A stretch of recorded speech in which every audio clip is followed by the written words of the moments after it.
Viņš ceļ vispārējo zināšanu, vispārējo izglītības līmeni. Sevišķi cilvēkiem, kas ir specializējušies uz kaut ko konkrētu. Tas, es domāju, paplašina redzesloku ļoti.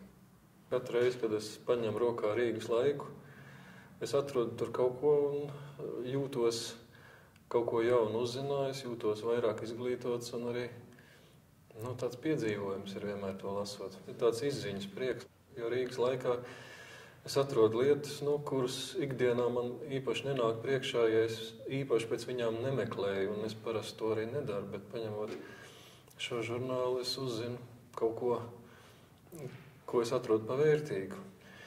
Kādreiz jau arī ir lietas, kas tādas provokatīvas, kas par man dārgiem jautājumiem vai nozīmīgiem varbūt izsakās tādā veidā, kas man neliekas pietiekami godbīgi, bet tas droši vien pieder pie žanra.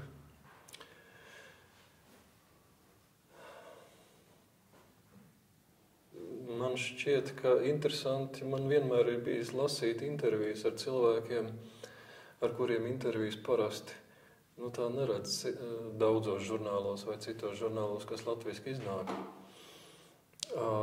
Droši vien būtu kādi, kurus es vēl labprāt redzētu intervēt no tādiem pasaules ievērojumiem, interesantiem cilvēkiem, ar kuriem pašam neiznāk sarunāt.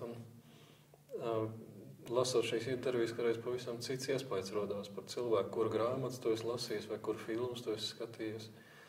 Es domāju, kā tādu dialoga partneri šo žurnālu noteikti var lasīt, paplašinot savu redzesloku un pārbaudot savus atziņas un savus uzstādījumus, varbūt atkal ar kādiem citiem izaicinājumiem.